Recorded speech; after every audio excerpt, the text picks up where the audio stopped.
नमस्कार. संतुलन आयुर्वेद प्रस्तुत संतुलन बेबी सेफ बेबी या एपिसोडमध्ये आपल्या सर्वांचं पुन्हा एकदा स्वागत आहे. आज या कार्यक्रमामध्ये आपण विषय आपण घेतोय तो म्हणजे काजळाचा. स्वतः डॉक्टर बालाजी तांबेही सांगायचे की काजळ घातलं पाहिजे, काजळ आवश्यक आहे. तर हा जो एक विरोधाभास तयार होतो तो कसा दूर करायचा? काजळ घालायचं का नाही घालायचं? कसं आहे बघा, आधी आपण काजळ कशाला म्हणतो आहोत हे आपल्याला समजणं गरजेचं आहे. जेव्हा आपण आयुर्वेदिकरित्या तयार केलेल्या काजळाबद्दल बोलतो आहोत तेव्हा ते काजळ नक्की डोळ्यात घालायला पाहिजे, कारण की लहान मुलांचे जे डोळे असतात त्यांच्यामध्ये ॲडॅप्टेशन आपण ज्याला म्हणतो ते अजून झालेलं नसतं. डोळ्यांना उजेड सहन होत नसतो, डोळे त्यांना स्वच्छ करता येत नाही स्वतःचे स्वतः. त्यामुळे उलट कूलिंग करता, डोळे स्वच्छ ठेवण्याकरता आयुर्वेदाने आयुर्वेदोक्त शास्त्रोक्त पद्धत जी आहे त्याच्या हिशोबाने तयार केलेलं काजळ किंवा अंजन आपण ज्याला म्हणतो ते मुलांच्या डोळ्यामध्ये 100% घालायलाच पाहिजे. पण आपण जेव्हा काजळ घालू नका म्हणतो आहोत तेव्हा आपण कुठल्या प्रकारचं काजळ घालू नका असं समाजामध्ये क्लॅरिटी दिली जात नाही. ते फक्त म्हणतात की जी काही गोष्ट काळी दिसते ती काजळ आहे आणि ती मुलांच्या डोळ्यात घालू नये. तर एक गोष्ट लक्षात घ्यायला पाहिजे की व्यवस्थित जर का तयार केलेलं जे काजळ आहे आणि बाजारात मिळणारी 2 रुपयाची डबी असेल की ज्याच्यामध्ये काळा रंग आहे, तर त्या दोन्ही गोष्टी तुम्ही समान ठेवाल का? हा फार चांगला तुम्ही विषय उपस्थित केला. सुनील, मी तुम्हाला विचारेन की तुम्ही आता त्या निर्माणामध्ये आहात काजळाच्या, तर काजळाच्या निर्मितीसाठी काय वेगळेपणा आहे की आपण आयुर्वेदिक काजळ म्हणतो तेव्हा आणि साधं काजळ, काय फरक आहे? अतिशय कॉम्प्लिकेटेड प्रोसेस आहे. म्हणजे आपल्याला मी सांगतो प्रोसेसमध्ये आपल्याला लक्षात येईल की किती क्लिष्ट आहे आणि किती त्याला आपल्याला काळजीपूर्वक बनवायला लागतं आणि केवढ्या त्रास घ्यावे लागतात. तर आयुर्वेदिक काजळामध्ये कसं आहे की पहिले काजळी, तर काजळी कशाची आहे आपण वापरतो तर ती गाईच्या साजूक तुपाचे दिवे लावले जातात आणि ते चांदीवर आणि तांब्यावर पकडले जातात. म्हणजे ते असं घेऊन त्याची जी काजळी जमा होते. बरोबर. तर ती काजळी जमा होते, ती जमा केली जाते आणि ती काजळी 2% निघते. म्हणजे तुम्ही इमॅजिन करा, समज तुम्ही एक अख्खा किलोभर तूप हे केलं जाळलं तर त्याच्यातनं 20 ग्रॅम काजळी निघते. आणि मग एक त्रिफळा घृत आणि काही इतर त्याच्यामध्ये द्रव्य घालून घृत तयार केलं जातं, तूप तयार केलं जातं. ते औषधी तूप असतं डोळ्यांसाठी. आणि मग प्युअर बीज वॅक्स हे वापरलं जातं आणि हे सगळं एकत्र करून ते काजळ बनलं जातं. तर हे अतिशय क्लिष्ट प्रोसेस आहे, त्याला वेळ लागतो. काजळी पकडायलाच मुळात तासनतास माणसाला ते दिवे लावून बसावं लागतं, तिथे खोली गरम होते. असे अनेक त्याच्यामध्ये चॅलेंजेस. काजळ बनवायची ही प्रोसेस आता सुनीलजींनी सांगितली.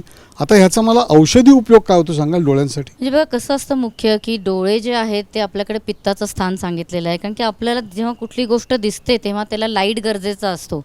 तर त्यामुळे त्याला पित्ताचं स्थान सांगितल्यामुळे तिथली सतत शुद्धी होणं आणि तिथे कूलिंग होणं जे आहे ते अत्यंत आवश्यक असतं. आता जसं आपण औषधी घृत त्याच्यामध्ये टाकलं किंवा आपण त्याच्यामध्ये जी कज्जळी टाकत आहोत, आपण त्याच्यामध्ये जो बीज वॅक्स म्हणजे मधमाशांचं जे मेण टाकतो आहोत, हे सगळं त्या डोळ्यांकरता कूलिंग असतं. त्याशिवाय पण इतर त्याच्यामध्ये औषधं असतात, कापूर असतो. तर या सगळ्यांनी डोळ्यांमध्ये असणारी घाण जी आहे ती संपूर्णपणे निघून जाते आणि दृष्टी स्वच्छ व निर्मळ व्हायला मदत मिळते असं आयुर्वेदामध्ये सांगितलेलं आहे. आपण बघतही असलो आत्ता सध्याच्या काळामध्ये तर एकूणच सगळीकडे पॅड्सचा वापर किंवा स्क्रीनचा वापर आहे तो सगळीकडे खूप वाढताना दिसतो. म्हणजे 2-2, 3-3 वर्षाची मुलं लहान शाळेत जातात तर त्यांना शाळा पॅड्स देत असते वर्किंग करायला, म्हणजे वह्या पुस्तकं वगैरे न ठेवता. तर या सगळ्यामुळे आपल्या डोळ्यांमध्ये जी हीट वाढती आहे त्याच्यातनं उलट जास्त चष्मा वगैरे लागताना आपल्याला दिसतो आहे. तर त्याचं पूर्वीपासूनच सोल्युशन आपल्याला आयुर्वेदाने दिलेलं आहे की अगदी सोपं की तुम्ही साधं एक स्वच्छ बोट व्यवस्थित घेऊन तुमच्या डोळ्यांमध्ये काजळ घातलं तर त्याच्यातनं तुमच्या डोळ्यांचं स्वास्थ्य चांगलं राहू शकतं. आणि फक्त लहान मुलांकरताच नव्हे, मोठ्यांकरता सुद्धा असतं.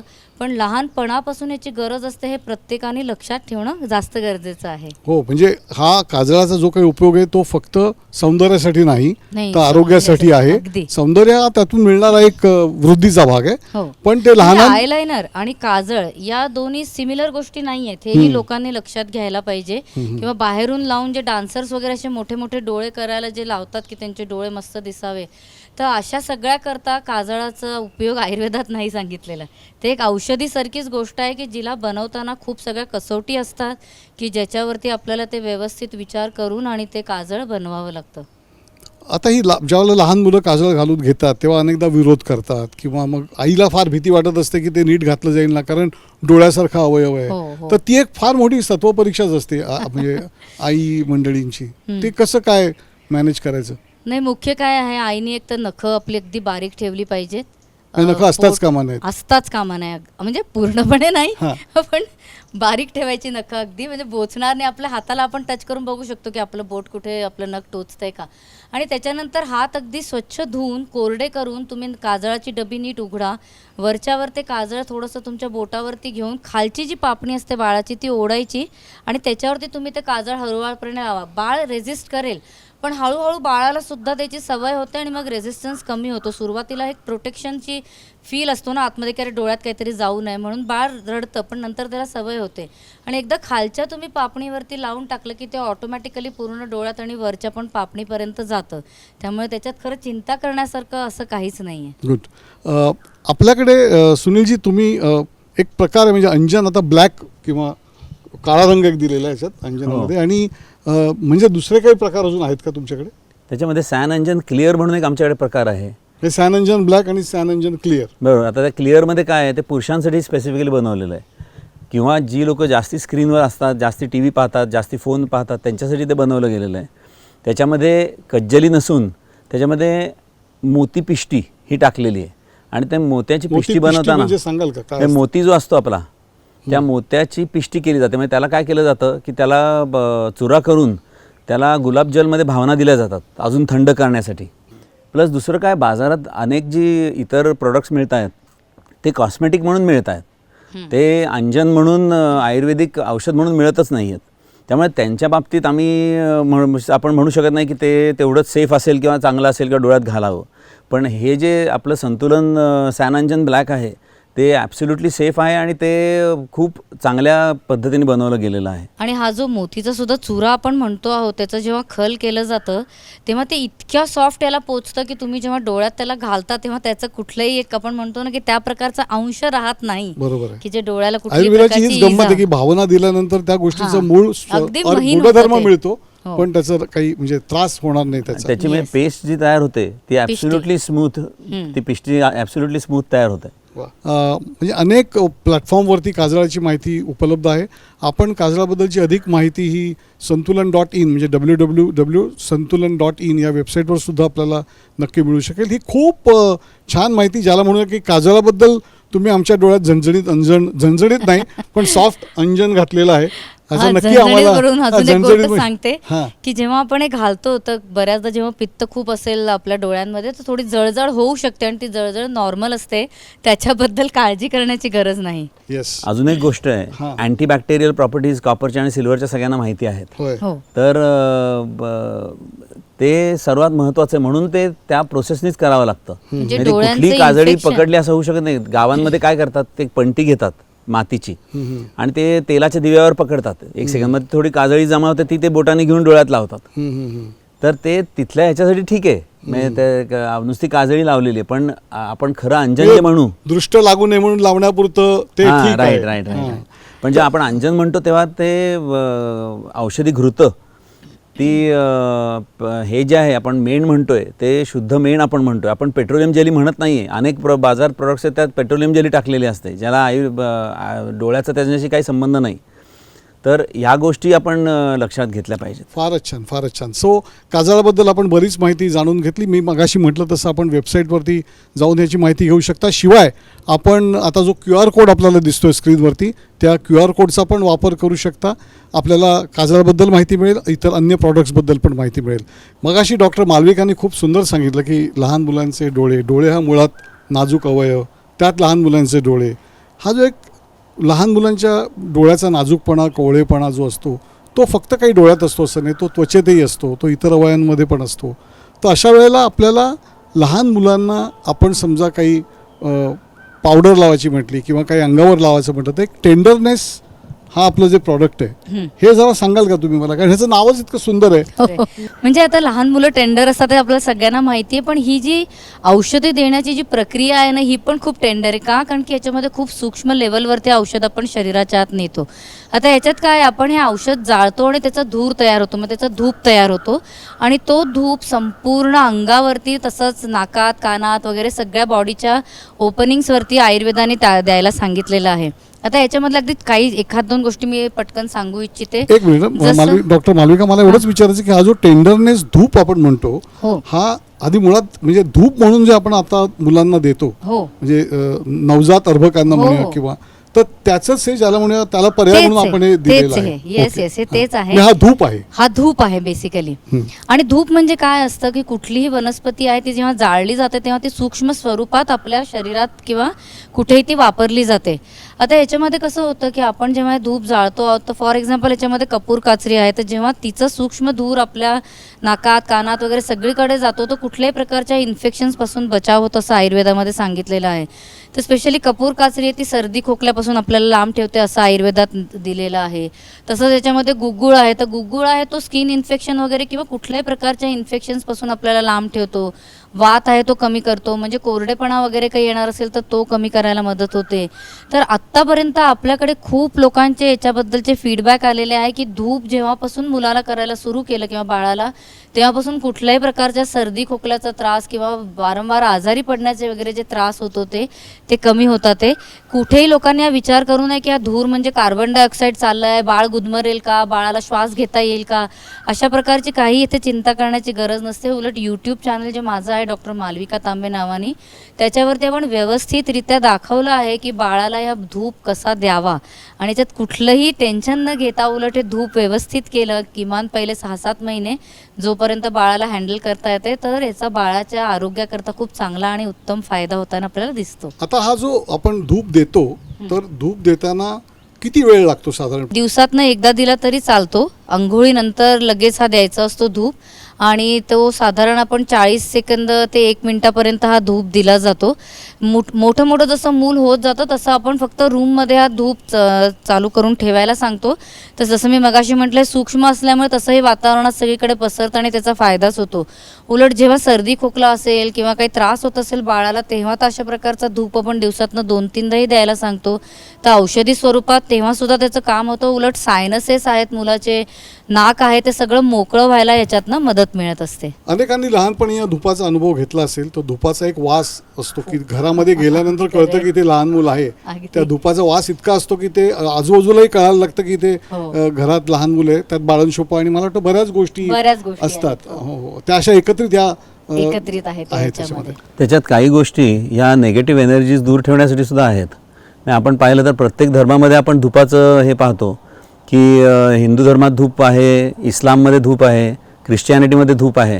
तर हा धूप काही नेगेटिव्ह एनर्जीजना आणि काही नॅचरली जसं डॉक्टर मालविका म्हणलं की बॅक्टेरियल इन्फेक्शन्सनाही दूर ठेवायसाठी वापरला जाऊ शकतो. तर त्याचाही विचार आपण यामध्ये आपल्याकडे याच्यामध्ये केलेला आहे. फारच छान, फारच छान.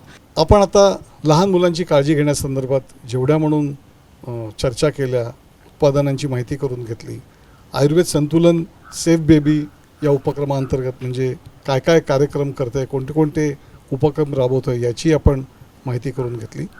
तर आता सर्वात महत्त्वाचं एक ज्याला म्हणूया उपचार म्हणा किंवा प्रॉडक्ट आहे ते आहे तेल. तेल आपण म्हणतो सर्वसाधारण तेल म्हटल्यावर तेल वाटतं, पण या तेलाचं नाव आहे ब्रह्मलीन तेल.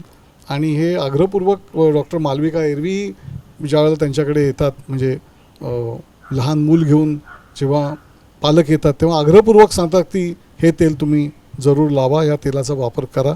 असं म्हणजे काय आहे या तेलामध्ये की आपण त्याचं इतकं आग्रहपूर्वक सांगता? बघा, सगळ्यात महत्त्वाचं कसं असतं, बाळाचं आरोग्य नीट ठेवायचं असेल तर त्याची शांत झोप होणं अगदी गरजेचं असतं. म्हणजे आपण म्हणतो की नवजात शिशु असतो तो साधारण 22 तास वगैरे झोपतो. तर जेवढं बाळाची झोप व्यवस्थित असते तेवढी त्याची शारीरिक शक्ती आणि त्याचं एकूणच प्रतिकारशक्ती जी असते ती व्यवस्थित राहायला आपल्याला मदत मिळते. त्यामुळे ब्रह्मलीन तेल, आता बघा आपण ब्रह्म आणि लीन म्हणजे दोन्ही शब्द असे आहेत की आपल्याला कळतं की शांतता येण्याकरताची जी गरज आहे ती या तेलातनं भागणार आहे. त्यामुळे हे तेल जर का बाळाला रेग्युलर बेसिसवरती लावलं तर त्याची झोप व्यवस्थित राहायला मदत मिळते आपल्याला.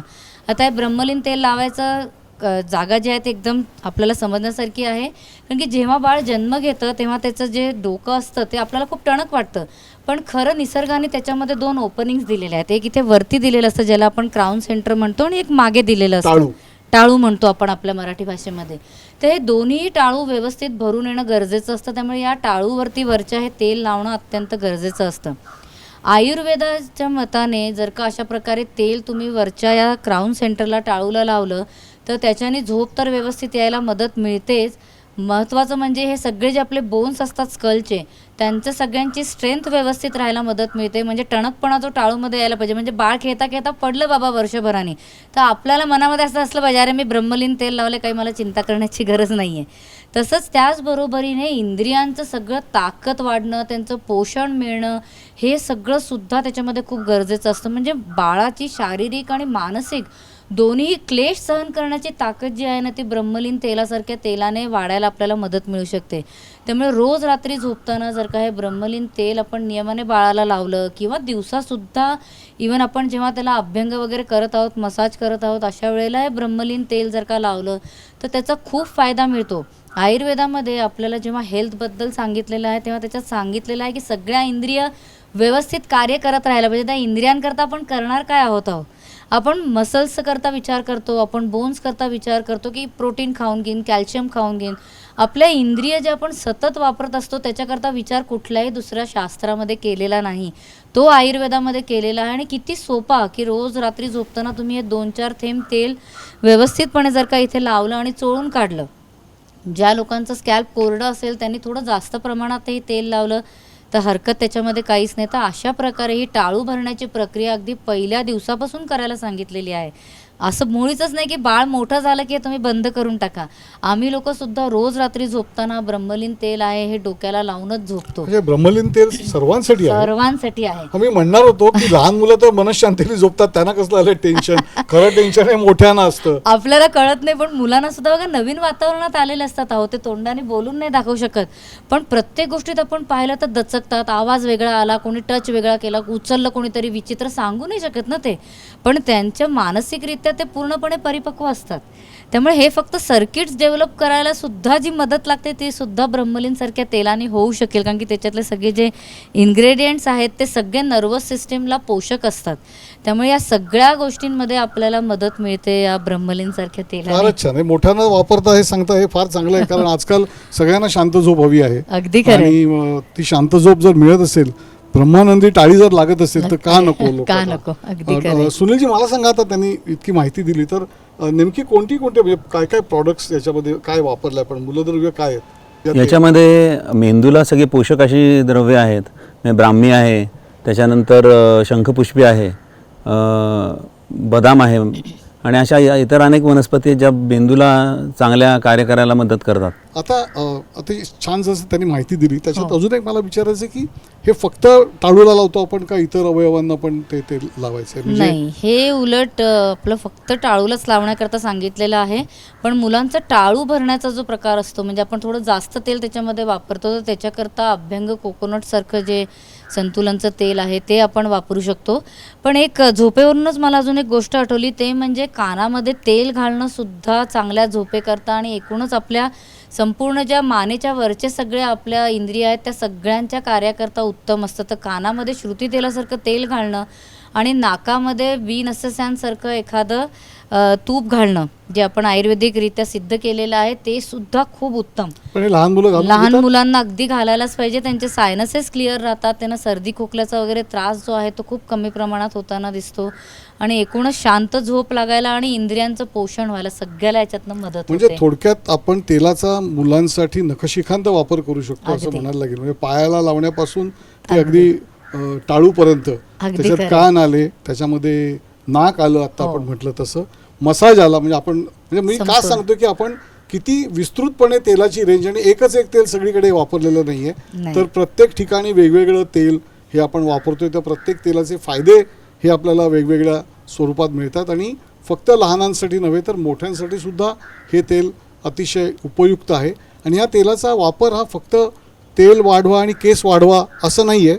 तेल वापरा आणि केस वाढवा, तर हा तेलाचा पूर्ण वापर हा औषधोपचार म्हणून किंवा आपल्याला आपली प्रतिकारशक्ती वाढवावी, बळकटी यावी सगळ्या खरं. अवयवांच्या, म्हणजे स्नायूंना आणि अवयवांना, यासाठी याचा वापर आपल्याला केलेला दिसतो.